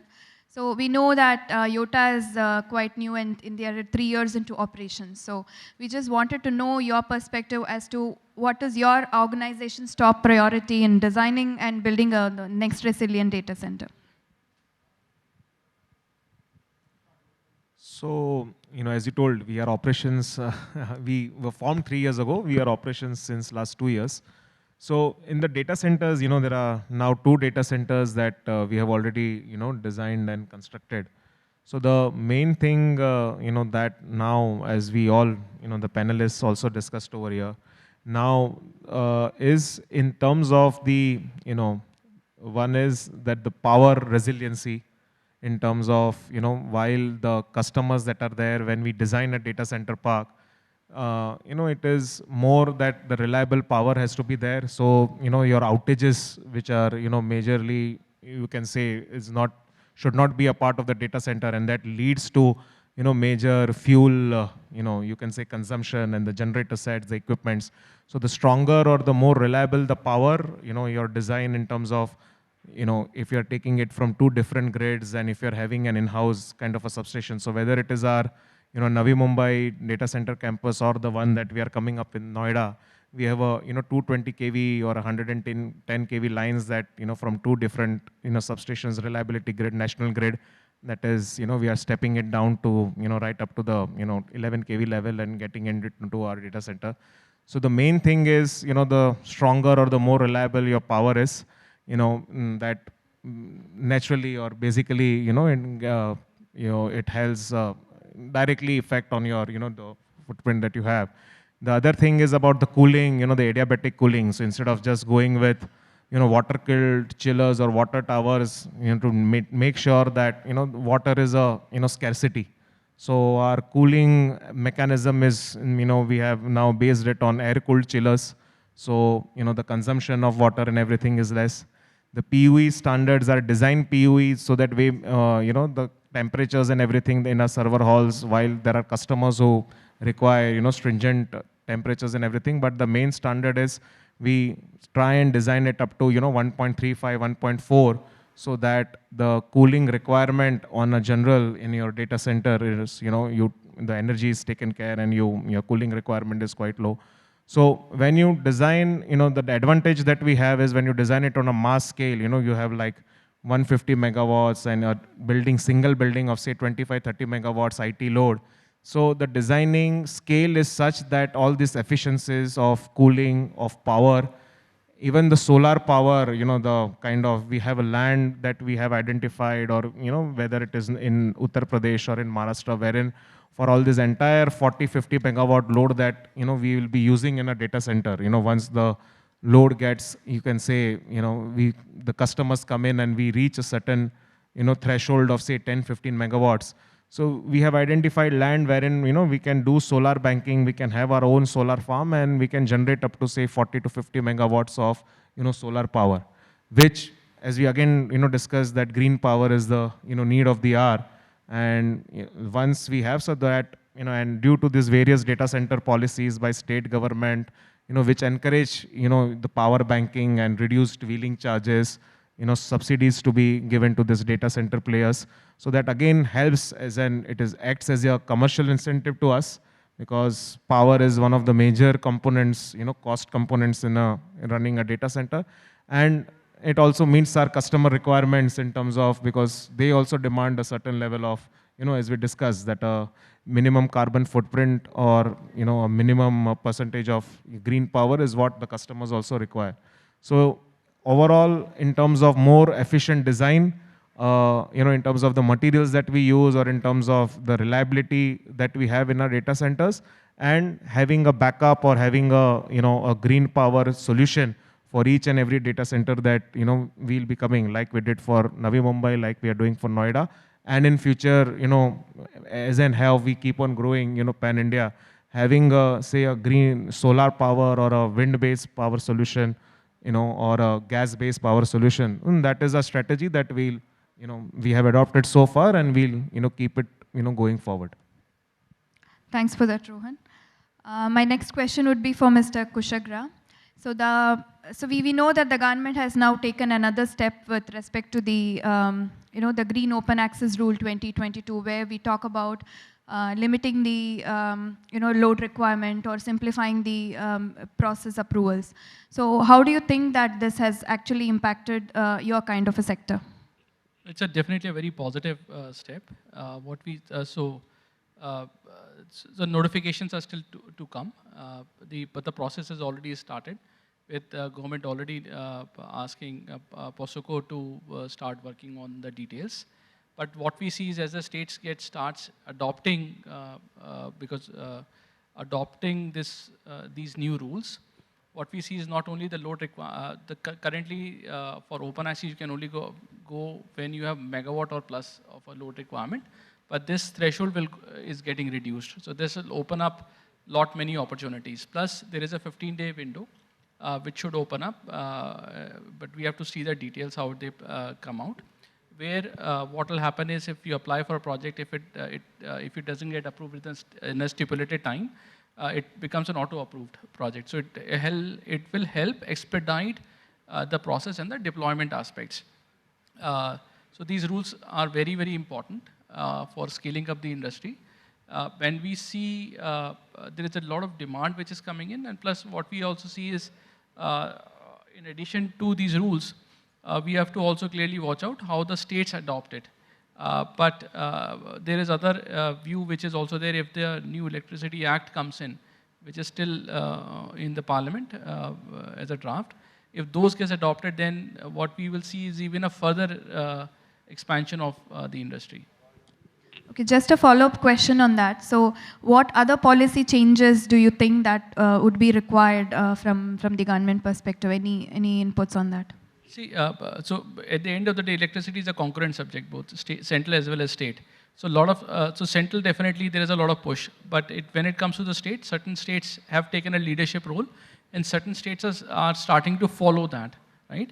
So what we need to do as an industry is to push those states where the policies are still getting formed, or there is some still confusion with the state regulators, because there is always a fight where DISCOMs thinking that these guys are taking away our high-paying consumers, right? And so we need to help them educate, okay, we are not taking away, but you're still making money with the wheeling and banking content and carriage, which basically gets decoupled. So that education is required. Plus, once the rules get notified, so that should push out more further expansion. The other thing is the ISTS, which is even a larger opportunity where you can basically, across the country, you can basically transmit power. So let's say you set up a project in Rajasthan, and if it's a project in Tamil Nadu, you can basically wheel the power much easier. So currently, but you can do it at a certain, it only makes commercial sense if it's a certain megawatt and above. So some rule loosening up over there would also go a long way, because if you, rather than basically deploying a solar project in a low irradiation state, because the capital is still the same, but if you deploy in a high irradiation state and you can still transmit the power, that will also help in reducing the tariff and also push it even further. Thank you for that. My next question is for Mr. Shrisha Nagar. So, so we have the organizations having a lot of sustainability goals as a part of their organization vision and mission. So as Eaton's goal, so we see that your goal is to reduce the carbon emissions and the operations by half, and also achieve carbon neutral operations. So what is your or the Eaton strategy to achieve this? What is that you're doing? Yeah.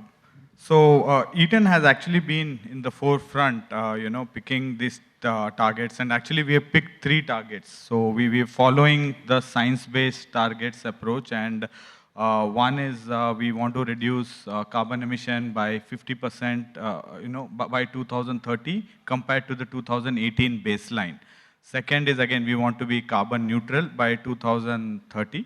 And the third important sustainability goal is to reduce carbon emission by 15% across our entire value chain.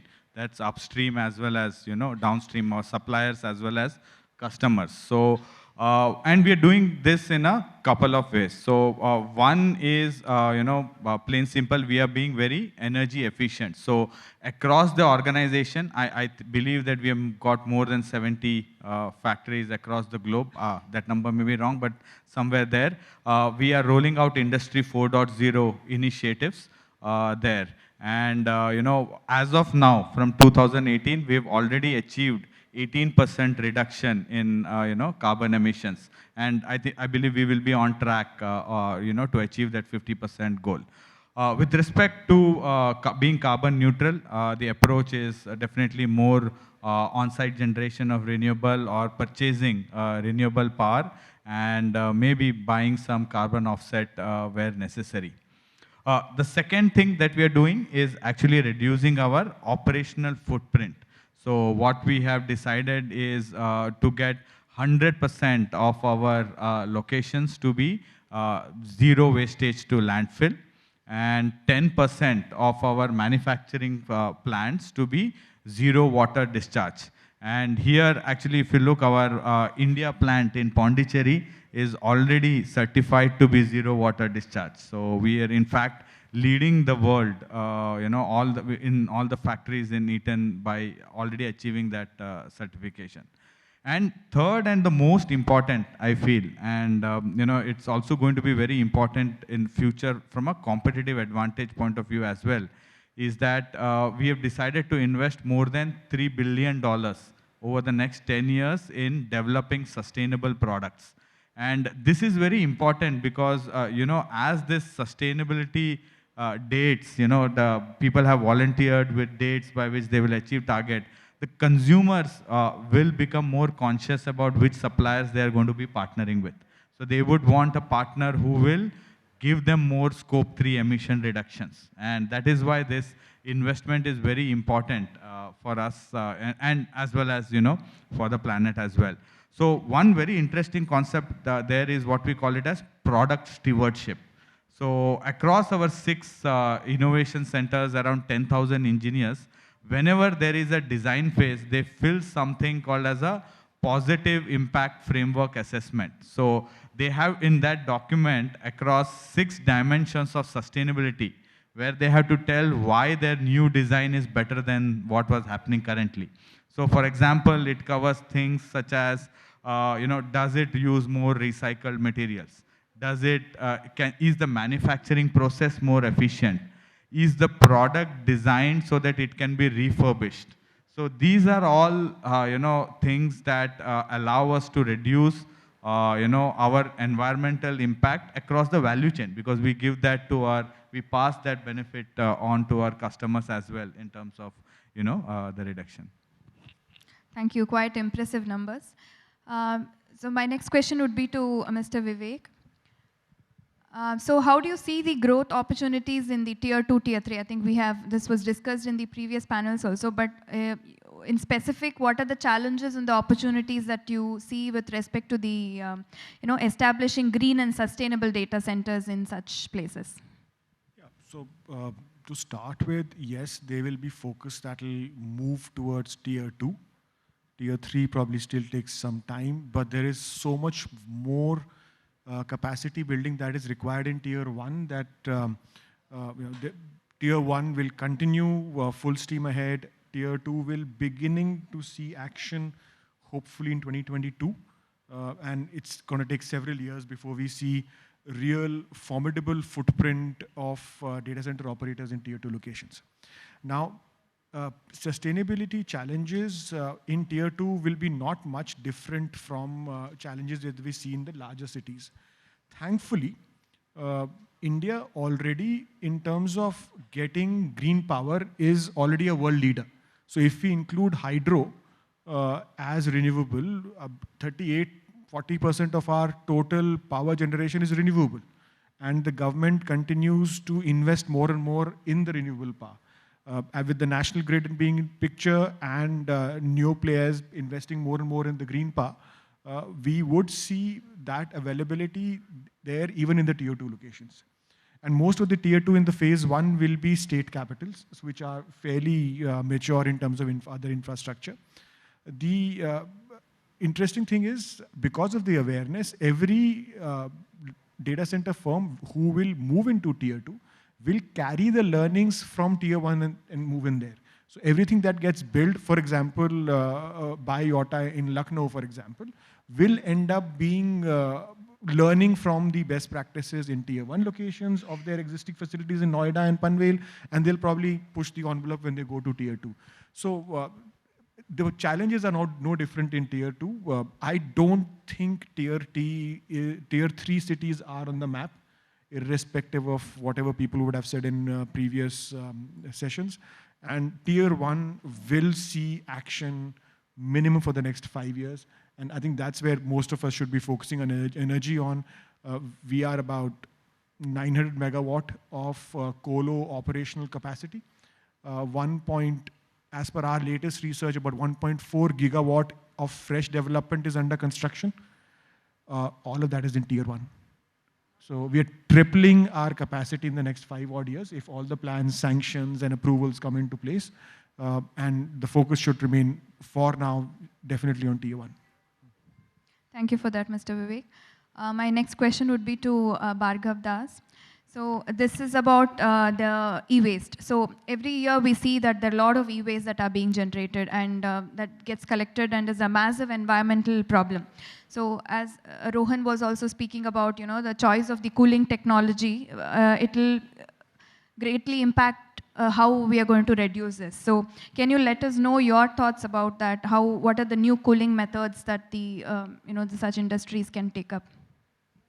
So if you see the industry, I mean data center industry, 70% of the energy has been consumed by the IT equipments. The remaining 30% being consumed by the BMS, the UPS systems, lighting, and so on, right?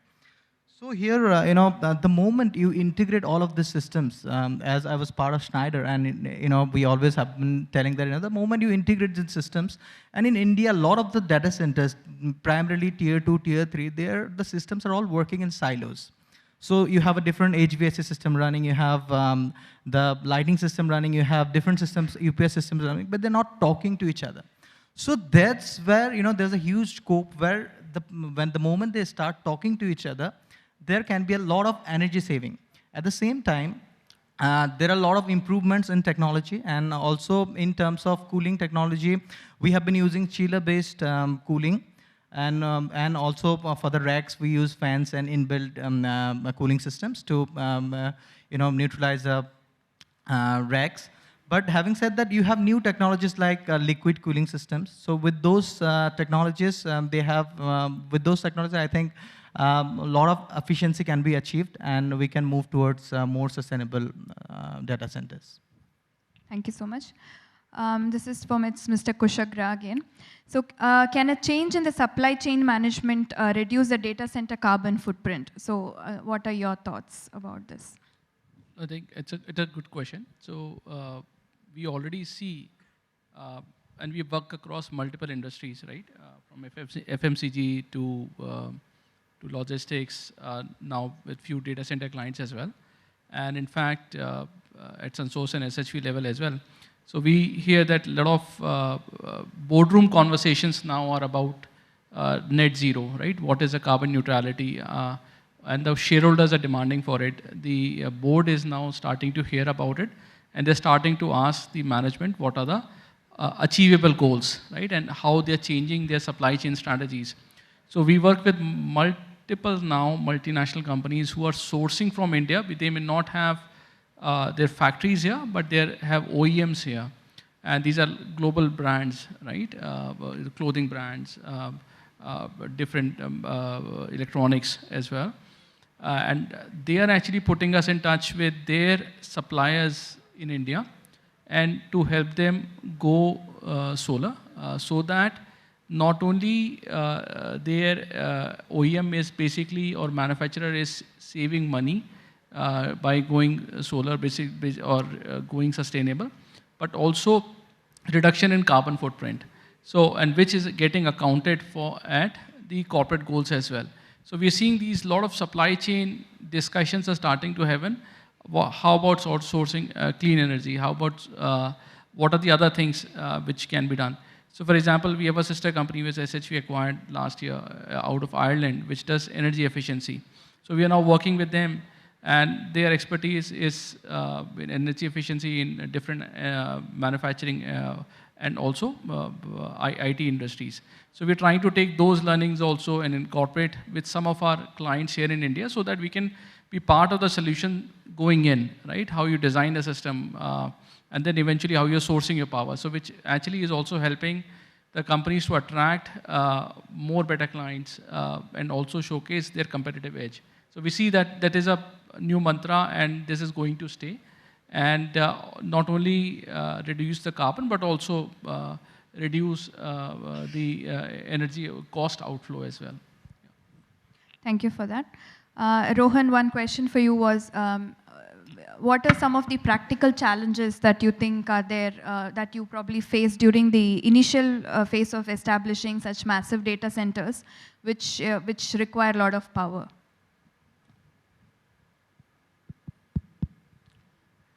So for us, I think the most, the most difficult challenge was COVID, because started, when we just launched our, NM1 or the first data center in around, July 2020, COVID was at its peak. So, at that time, doing everything virtually and, for the people who to physically go there and, in the peak of COVID during lockdowns to go there and do the testing and IST and commissioning was a big challenge. But in terms of, the power, large power, thankfully in both, Maharashtra and, UP, where in Noida our, data centers are coming up. The government has been very supportive. As we were discussing, while on the, central level, there is a, the policy, some of the states, there is some pushing that is required, but, in Maharashtra and in UP, the kind of, policies, whether it is in terms of, grid connection, whether it in terms of, your open access in terms of, the renewable power. So basically setting up, in terms of the power infrastructure for, such large capacities for our, data centers that have come up. Just to give you an example, in Noida, from the time we went live, right now it is a 6-building campus of total 150 megawatt, IT capacity.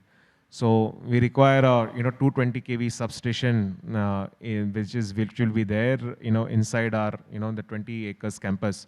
So the entire, approval of 2 different, 220 kV express feeders coming in from, 2 different substations. So those substations, having those, made, the UPTTCL, the state government utility company. So all those approvals, getting those express feeders, right up to our, campus.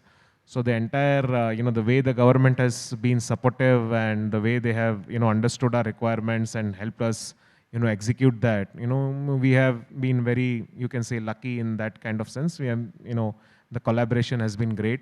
And now it is, the design and the grid power is there. Now, how to take it to the next step in terms of, making sure that we, say, partner with people who, who provide green power. We set up our own, green power, or solar power, or, that kind of a plant. So these are, as we told, there is a threshold that, once we start operational, once we reach a certain amount of power, live operational, day-to-day usage, already the plans are there. We are already in talks, with government about, land acquisition, where we can, if we want to set up our own, green power, solar power, or that kind of a plant, what are the options that we have. And on an interim basis, even if we, because of the rules and everything, the data center policies, both in Maharashtra and UP, if we have to purchase from, PPP agreement, we want to go with any private players, wherein we can, tap in their power, just tap into the grid and, take this green power available at our data centers. So right now, the infrastructure and the, the support that we have got from, both the governments has been, really great in both the centers. Thank you, Rohan. So my one question to, again, Mr. Vivek is, what is the important new trend that we will be talking about in the next year's Data Center Summit? So on a lighter note, I hope next year we are talking about the draft national data center policy being finalized. So written fine print of that. I hope that the data protection bill has turned into an act. So I hope to be talking about that next year. But on a different note, so there are 2 broad trends, one for the industry, one from the sustainability standpoint. From energy efficiency and sustainability, we usually end up talking PUE, and everybody here in the data industry will appreciate what PUE is. But more and more we speak to our data center clients internationally, they are now focusing on, besides PUE, WUE and CUE. So these are going to be the 3 matrices that they will track, one for power, one for water, and one for carbon. And it's a matter of time before these 3 data points become given for everybody in all the conversations, hopefully a year from now. Not many people have spoken about this in India so far, but many of our international clients are tracking all 3 matrices in their data centers. So that's one trend that I foresee, more and more conversations on these sustainability factors. On the second trend, from an industry standpoint, everything that has happened in the last 2 years has surprised the veterans of the industry. Building data centers of 20 megawatt was a big deal. It used to take 3 to 5 years to fill up. And now every data center that we talk about, even whether it's cloud or colo, is 50 megawatt plus. I expect that trend not only to continue to, but increase. That's obviously assuming that the macro global economic parameters remain the same. There is no US recession, all that thing being positive. What we are hearing from more mature markets for data center investment and development there, it's just the tip of the iceberg. They are far bigger than us, and they are building much bigger data centers than us. We are 900 megawatt. I mean, a large city like a Shanghai, Tokyo, they are 900 megawatt. Forget about our country. So a year from now, we'll be talking about much bigger developments. Thanks for that insight, Mr. Vivek. My next question is to Mr. Shrisha Nagar. So this question is about the using of the microgrids to deliver reliable electricity and reduce the outages. So how do you think this is picking up in India? So your thoughts? Yeah, so with respect to microgrids, they are really effective in two scenarios. One is when you have your own on-site generation, that is where the reliability, you can store them and then you can use them based on your algorithms, and that drives the real usage of microgrids. So when there is generation and storage. And the second is, for peak power, cutting peak power cost. So like that. When you look at so in that perspective, I think the adoption in India is going to be different than the global experience, because you look at most of our data centers, they are in very urban areas. There is hardly any, potential compared to the usage. They would not be able to generate a lot of on-site power. What will be very useful there is something called as a mini grid, or what we call it as energy storage plus some software technology. For example, we've launched a service called Energy Aware UPS. So if you look at the large data centers, they have multi-megawatt hours of power just being stored in the UPS and not being used 99.99% of the times, right? And a couple of years back, I had done the calculation, and at that time you could completely wipe out the country's peak power deficit if you could just feed that power back. And now that technology is available. So when you look at when the cost pressure is going to be high, then large data centers are going to look at that source of energy to use them more productively, rather than just having them like your as an insurance policy, right? So these are so I think that the traditional microgrids will not see so much of adoption in data centers until they really go to tier 2, tier 3 cities where there is a potential to have some kind of an on-site generation.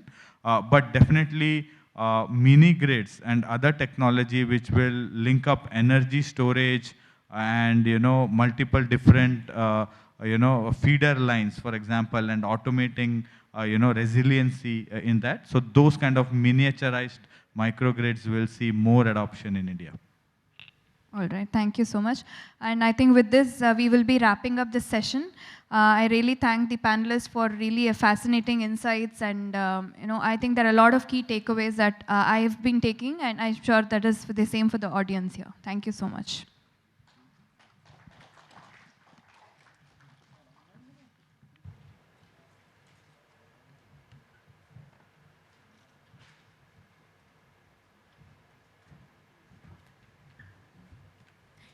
Well, thank you very much, everyone. And with that, we have now come to an end of this session on building the next resilient and energy efficient data center. And we've also come to a close of our today's conference on India's Smart Data Centers and Cloud Infrastructure Summit 2022. We hope you liked our program. Do not forget to tweet about it, tweet about your experience, your feedback, if there is any, using the hashtag.